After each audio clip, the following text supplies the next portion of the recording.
Hi everybody, here I am down in the left-hand corner. The first step is to rethink your lecture with the goal of splitting it into 2 or 3 mini-topic videos, easily digestible bite-sized chunks.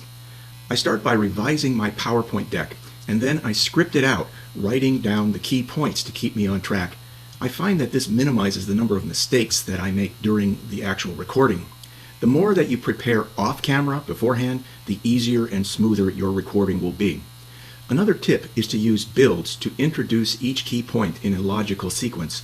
For example, this build reminds me to mention that an all too common mistake is to try to stuff too much material into a lesson. I would recommend no more than 10 to 15 slides in a mini topic video. Also, avoid listing bullet points and simply reading them. Students can read them on their own. Instead, provide context and interpretation. And before advancing to the next slide, reiterate in one clear sentence the take-home message. And this is important. Be sure to include learning outcomes for that lesson, maybe 3 to 6 of the most important concepts, the take-home messages of the lesson. Again, the goal is to keep the video short, no more than 15 minutes. The idea is to break the lecture into topic videos. Step 2 is to record the video. And you really don't need a lot of extra equipment, especially if you need to create only a limited number of videos. Just a computer with a built-in camera and microphone, which most laptops and desktops have as standard equipment. You'll also need a video capture and editing platform. Zoom and UJA work just fine, and both platforms are provided free of charge to every UCR faculty member. I've been using Camtasia, and I recommend purchasing it. It offers a lot of features, and it's very easy to learn. It's well worth the one-time cost of $120. Of course, you could also buy extra options. A high-quality USB microphone. There are several that capture audio much better than your built-in mic, and they can be had for less than $50. An LED light on a tripod and a green screen would be helpful, but they're not essential. Step 3 is to edit the recorded video. And here we see the editing interface of Camtasia. UJA is similar, but a little bit more streamlined. It's very easy to add multiple video and audio tracks. Here in the background, I've added the computer screen capture. This is simply the PowerPoint slideshow, and that screen capture timeline is shown down here at the bottom. I've also added the computer camera video stream, my talking head, and I just position it and size it down here in the right-hand corner, and here is its recorded timeline. I think students relate more when they can see a face talking to them.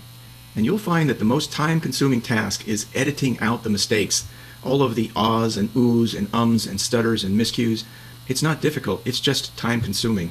Many of the video editing software packages, including UJA, offer a number of built-in, easy-to-use tools for editing your video.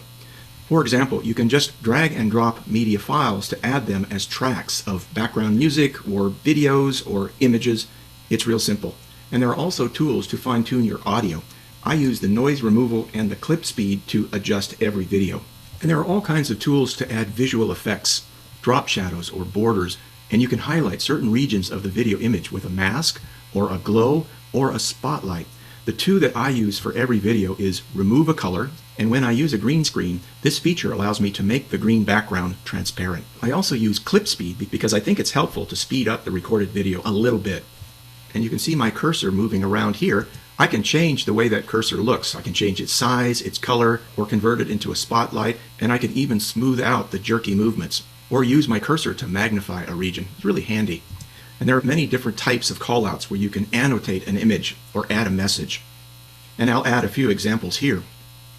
And you can apply a number of different transitions from one point in your video to the next.